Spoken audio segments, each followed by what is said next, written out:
నమ్మండి దేవుని ప్రజలారా, నీకెవరో తెలియని వారి నుండి కీడు కొన్నిసార్లు రాదు, నీకు తెలిసిన వాళ్ళ దగ్గర నుండే. నువ్వు ఎవరినైతే ఎక్కువ ప్రేమిస్తావో రేపొద్దున వాళ్లే మీకు వ్యతిరేకంగా తయారై మీ గురించి చెడ్డ మాటలు పలుకుతారేమో. ప్రేమించే నీ మంచి లక్షణాన్ని అర్హత కలిగిన వారికి ఇవ్వండి, అర్హత కలిగిన వారిని ప్రేమించండి.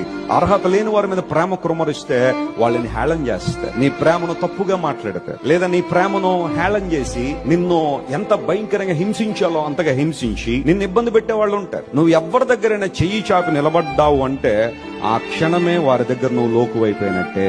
వీడు నా దగ్గర చెయ్యి చాపాడు, నా దగ్గర ఉన్నది ఏదో వాళ్ళకి కావాలి అని గనక అనుకున్న వ్యక్తి, మీరు ట్రూ కలర్స్ అన్నప్పుడే బయటకు వచ్చేస్తారు. వాళ్ళు ఎలాంటి వాళ్ళో మీరు ఒక్కసారి, నాకు ఇది కావాలి మీ దగ్గర, ఇది లేకపోతే నేను ఉండలేనని ఎవరితోనో చెప్పండి, అప్పుడు స్టార్ట్ అవుతాయి ట్రూ కలర్స్ వాళ్ళ దగ్గర నుంచి. నిన్ను అపహాస్యం చేస్తారు, నిన్ను హేళన చేస్తారు, నిన్ను సమాజంలో తక్కువగా చూపిస్తారు, నిన్ను పట్టించుకోరు, ఇబ్బందులు పాలు చేస్తారు, అవహేళన చేస్తారు, నువ్వు ఏడిస్తే నవ్వుతారు. నీ ప్రేమను, నీ ఆప్యాయతను, నీ స్నేహాన్ని ఒక మాటలో చెప్పాలని ఎందుకు పనికిరాని దానిగా ఒక చీపురు పొలు తీసినట్టుగా పడేస్తారు. కారణం ఏంటో తెలుసా? నీకు కావాల్సింది ఏదో వాళ్ళ దగ్గర ఉందని తెలిసింది కాబట్టే అక్కడ స్టార్ట్ అవుతుంది, అహం స్టార్ట్ అవుతుంది. దేవుని ప్రజలారా, దేవుణ్ణి గట్టిగా పట్టుకోండి, ఆయన గట్టిగా నమ్మండి. నీకేదైనా బాధ ఉంటే, నీకేదైనా కష్టం ఉంటే యేసు ప్రభు దగ్గర, ఆయన పాదాల దగ్గర మాత్రమే ఏడవండి. లోకంలో మరెక్కడైనా నువ్వు ఏడ్చావు అంటే నీ కన్నీటిని చూసి సంబరాలు చేసుకునే వాళ్ళు చాలా మంది ఉన్నారు. Don't cry anywhere in the world but cry in the prince of God, because our God is the only one who can understand your pain and your tears.